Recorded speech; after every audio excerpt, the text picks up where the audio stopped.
Let's talk about Charlie Kirk's tragic passing. Hi, I'm Paula Bermeo, clinical psychologist, and on this channel we talk about various topics. We analyze them from a psychological point of view. So if you're interested, please just keep on watching. There is not a right way to introduce this topic. There is not a right time to talk about death, let alone the assassination of a human being just because he had an opinion. Now, I don't know if I'll be posting this video 1 or 2 weeks after Charlie's passing. By the time you're watching this, it might not be a trend anymore.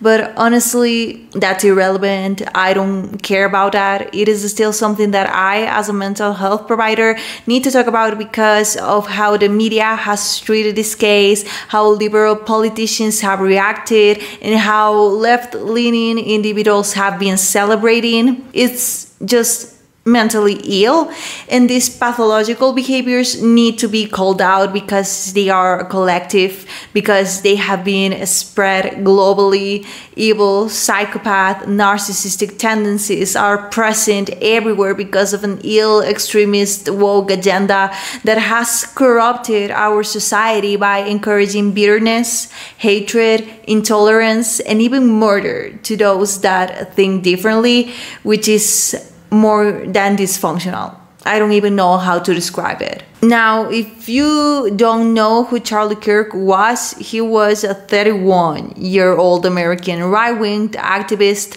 founder of the non-profit organization Turning Point, which goal was to bring our youth's feet back to earth. Some have argued that Charlie used this foundation to brainwash young people with conservatism, but I wouldn't say so. Sure, he openly supported and voted for Donald Trump, but objectively speaking, that's meaningless to what Charlie did throughout his entire career. He didn't tell anyone you must belong to this one political party or you'll be doomed. More than that, he spread the message of being yourself, of not letting peer pressure deviate you from your own path, to do the right thing, functional thing in psychological terms, knowing that it won't be liked by everyone, but at least you've remained neutral and mentally stable. At least you've won peace with yourself and your conscience. He was committed to encourage young people to value meaningful relationships, to make your life overall better,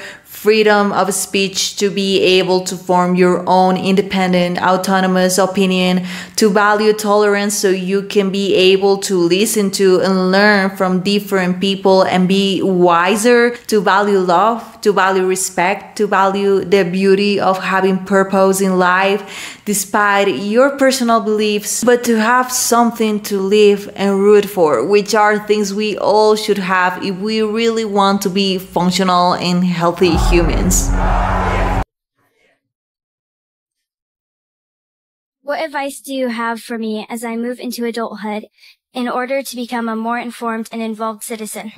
Well, first of all, thank you for being here, and I have hope thanks to people like you. How old are you again? 13. 13. Here's a couple things I want to encourage you to do. Learn something new every single day, and focus on what it means to be a good person and a person of strong character. Aristotle said that courage is the ultimate virtue. Without it, there are no other virtues. If people aren't courageous, you don't have honesty, you don't have justice, you don't have beauty, you don't have wonder. And so at age 13, I want you to commit yourself to a life of courage. Courage is doing the right thing when you don't know how it's going to work out.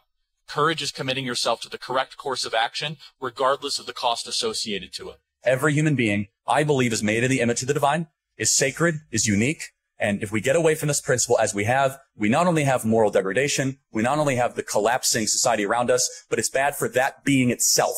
That being itself is unique. That being has rights. And who are we to say, just because we're older, that we get to murder it? Thank you.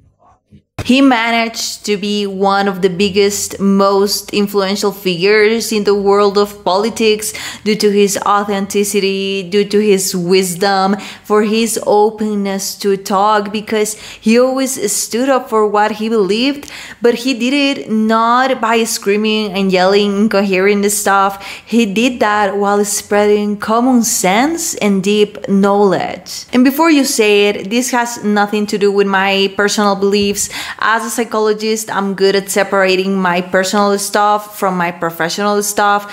I'm describing him from my professional objective POV, and he indeed was so eloquent, so educated, so intelligent and wise. You could see it, especially while doing what made him viral online, sitting on a table in public places to openly debate with whoever stood up in front of the mic that was standing in front of him. He was so open to listen to different opinions. He was open to face those differences. He was open to reply questions of any type, and he always did that with respect, with calm, even when those he was discussing with were swearing on him, screaming at him, which shows the kind of human he was. He was also openly Christian, and if you're not a believer, it's okay, but in his situation, that was what made him have motivation, a purpose, make the world a better place through dialogue. That made him so determined to fight for change, and that's why he started taking action from the young age of 21 years old. Charlie went everywhere to accomplish his purpose. He was diligent, disciplined, he was engaged with it, and that compromise helped him to become a role model for the youth and a respected figure in the political sphere. But unfortunately, going everywhere is what ended with his life. On September 10th, he went to the Utah Valley University to host one of his usual Prove Me Wrong conferences, in which he used to discuss about politics with young people.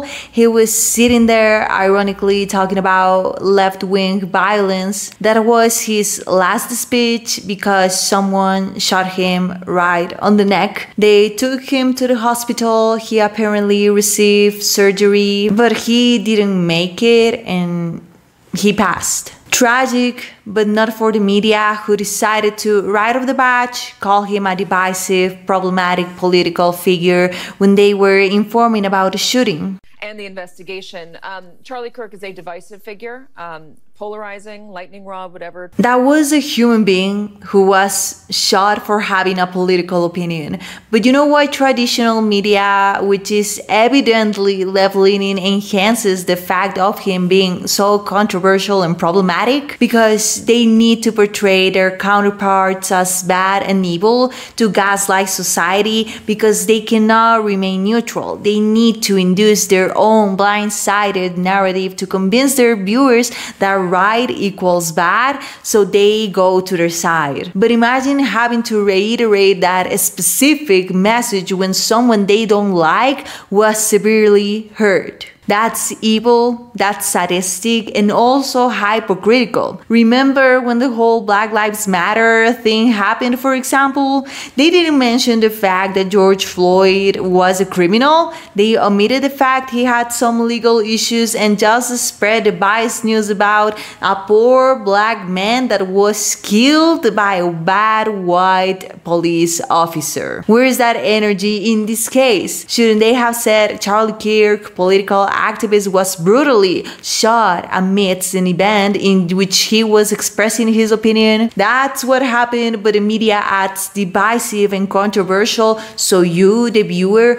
won't feel any pain for him because it wouldn't benefit their agendas. It could have made you empathize for someone that's a conservative, something they don't want, because they want you to hate on them. And if you don't believe me, then why are these left-wing analysts saying these kind of things? But following up with what was just said, he's been one of the most divisive, especially divisive younger figures in this, who is constantly sort of pushing this sort of hate speech or sort of aimed at certain groups. And I always go back to hateful thoughts lead to hateful words, which then lead to hateful actions. They are always screaming love and tolerance. Did that sound tolerant? Not at all. This type of people are encouraging violence. He said things we don't like, so he deserved that. I understand you disagree with his political views, but wishing death upon a man that was just debating with young people? Do you think that's mentally sane? That shows the level of an antisocial tendency they have to be able to diminish the fact that someone was murdered. And not only that, they've tried to distort the news so they won't make this hideous act as if it was a hate crime against conservatism. Everything mildly against the left is considered hate speech, discrimination, xenophobia, but against the right, no, that doesn't exist in the world. Everything against the right must be an accident because the right is filled with privileged people that don't face the evil in this world. They only give you biased information, expecting you to eat it up, so you have the same bias, the same limited perspective, so you won't question their political agendas at all, and they can take advantage of that. That's why they even attempted to imply that Charlie's assassination could have been an accident, that it could have been a supporter that shot to the sky to celebrate, and they got it wrong, so they killed him. A shot that was directed to his neck.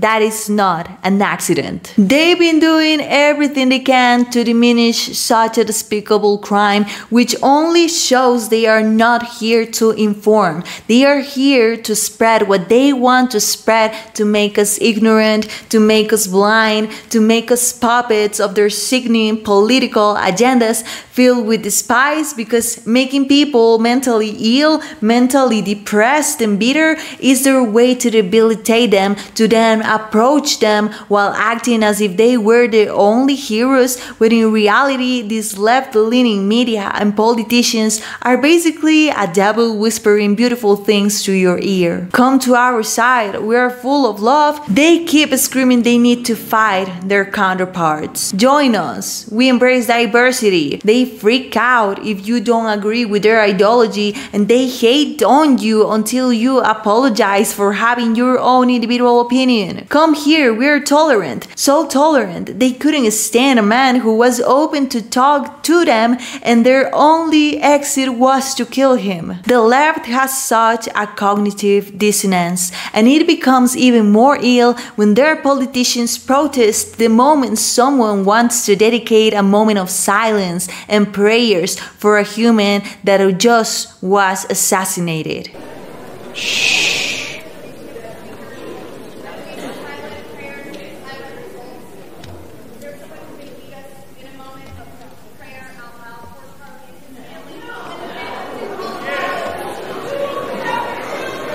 It shows when they are willing to always displace the blame to the right to avoid taking accountability of their own hateful actions and words. My sympathy to Charlie Kirk's family and to Charlie Kirk, who obviously has, become a target for somebody. I don't know whether it's political violence because I don't know who did it. I know they seem to have somebody in custody. But I will say that political violence, unfortunately, has been ratcheting up in this country. We saw the shootings, the killings in Minnesota. We've seen other political violence occur in other states. And I would just say it's got to stop. And I think there are people who are fomenting it in this country. I think the president's rhetoric often foments it.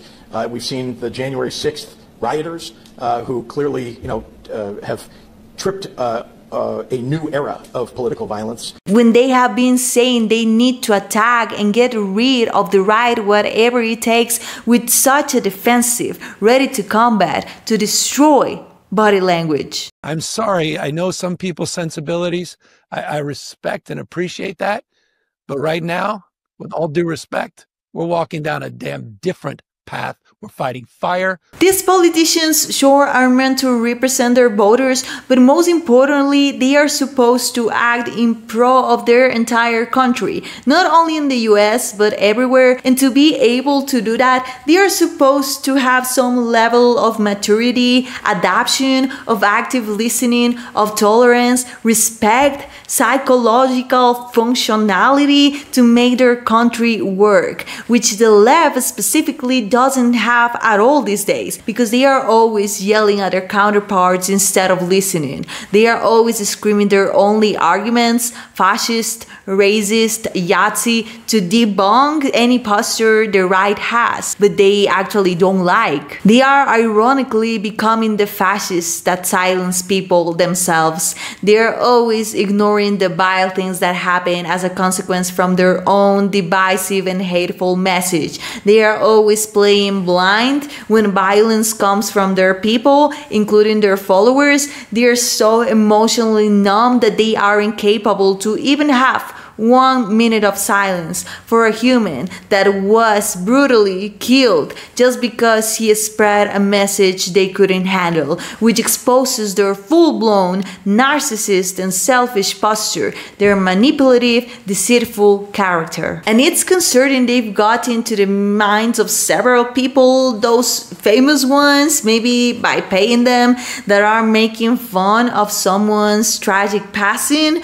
but even more worrying, of normal people that are walking around us that first were capable of celebrating Charlie was shot right in front of them as if they just won a championship or something, that have celebrated that someone was assassinated on social media, that are making sadistic jokes about it, that have decided to make merch that mocks this tragedy, that are begging for a wide list of other activists to be killed, that have gone to concentrations of people mourning Charlie's death to yell they are glad he died, that have put the shooter on a pedestal for being a hero for the left, that are so bitter that they are willing to be the murderers themselves. That is not normal at all. That's mentally ill. Those are serial killers, psychopath tendencies, guys. These individuals are so emotionally detached, desensitized because of the hate speech they have spread themselves, because they villainize everyone that is willing to debate with them just because they decided to confront them and tell them something they don't like, because they've encouraged violence as a way to protest, which enables and motivates ill-minded people to kill. They've encouraged tolerance while it fits their own narrative. Otherwise, let's get rid of them until everyone left thinks the same. Now it was Charlie, but he's not been the only one. In America too, they tried to kill Donald Trump, and lately when there were rumors saying he died, the sick people were so damn happy. In Argentina recently, they threw a massive rock to Javier Milei, and leftists were sad it didn't hit anyone on his team. In Colombia, they assassinated right-wing Senator Miguel Uribe Turbay, who wanted to run for president, and leftists were so happy. Even Mexico's president, Claudia Sheinbaum, cheered his death by saying they had one less person from the right to worry about. In Germany, 16 conservative candidates mysteriously passed and liberals couldn't be happier. In Ecuador in 2023, they assassinated presidential candidate Fernando Villavicencio, and the left till this day makes fun of his death, makes fun of their daughters for wanting justice. Isn't it suspicious that this type of violence is being only exclusively directed to the right? Doesn't it sound as a serial killer that only targets a certain group of people? Isn't it biased that the media, most public figures, and even universities call out crime when it comes, or sometimes doesn't even come from the right, but they ignore it or downplay it when it comes from the left? Look how they call out to Israel for attacking Palestine, but they omit the fact that Hamas started the attack, that in Palestine women are reduced to nothing, that the gays are executed there, their own people. They tag people as Trump, Bukele, Milei as dictators, but they don't talk about Maduro or Diaz-Canel that have submitted Venezuela or Cuba to misery. They say the right is a threat to free speech, but they silence those that want to freely speak whatever it takes, even if it takes their lives away. And shouldn't it be called out because it is psychologically unstable and twisted? And now that I've mentioned universities, I remembered some information that has been coming out about Tyler Robinson, Charlie's murderer. Allegedly, all of his family is Republican. He was too, but in the last weeks or so, his family and friends noticed a shift on the guy.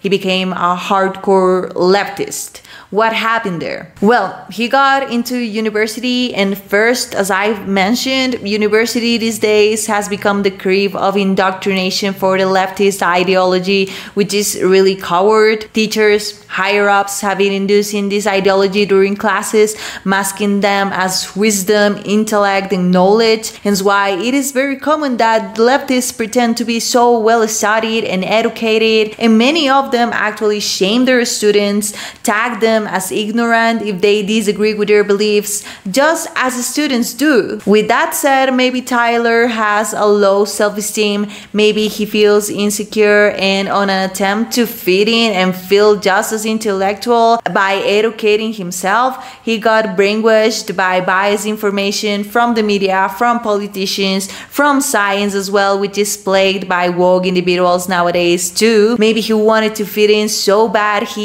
even started dating a trans individual. We'll touch that in a bit. Because of all of that, he could have received the approval of people, making him feel good, giving him that dopamine rush that he needed, and he actually wanted more of it, and to be more admired. Aside from becoming a radical lefty, he wanted to kill one of the most prominent right-wing activists, to be more praised, to be put on a hero pedestal by his peers and even his teachers, authority figures.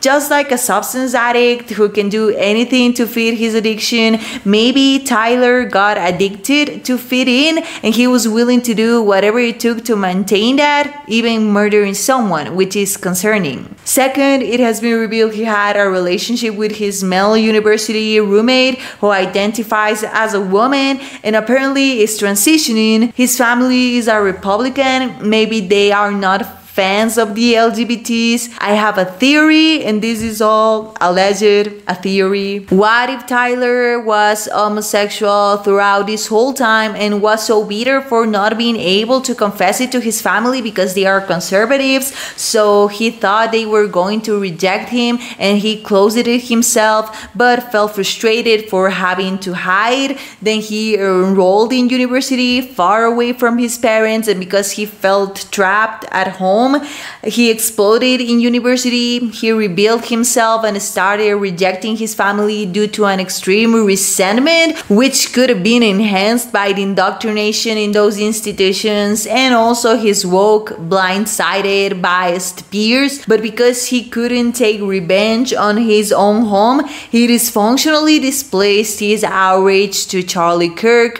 who, from what we know, was admired by family members close to his age. That's a theory, but I have another one that could connect to this one. Maybe his parents didn't care about his sexual orientation at all, but again, he got in the woke world of university. Then he met his partner, who he felt attracted to begin with. This guy may have played a huge role on Tyler opening his mind to the leftist ideology. He could have started educating Tyler, and maybe he gave him a list of influencers that motivate hate towards people like him, which included Charlie Kirk. Maybe he was setting the list as the most radical, and to impress his partner and his friends, who seemed to be all trans as well, he killed Charlie. Still, this is very superficial, because if that's the case, then why does Tyler have such a bad self-esteem? Maybe conservative parents were too focused on working and providing that they forgot to be emotionally present. Maybe Tyler felt worthless, so then when he arrived to uni and finally fitted in,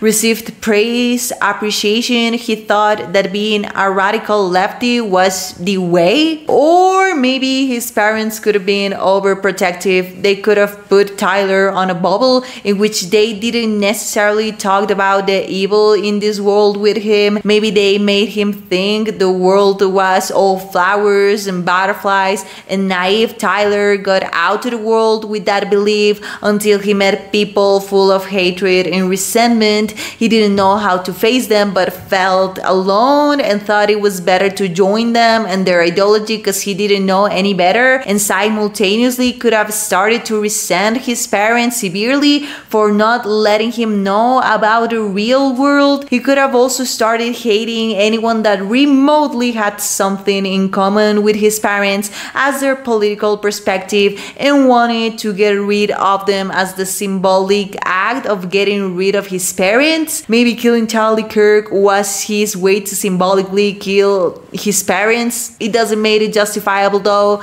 by any means. Instead, I think this is a lesson for those that are parents to always be present and talk to their children about everything. If you are a parent, just as you talk to your kids about sexuality, about health, about religion, alcohol, drugs, tell them about politics too, because they are a part of who we are as individuals. I'm not telling you make them radical left, radical right, center, but make them aware of the dangers of radicalism. Make them aware that they'll find people that fall into these dangerous spectrums. Teach them how to deal with them. Teach them how to remain firm despite it not being liked by everyone. Teach them to use common sense and rational thinking before believing in others blindly and getting brainwashed in the process. Look, I may not have the solution for this issue, but as a psychologist, I'm able to identify when someone is mentally ill,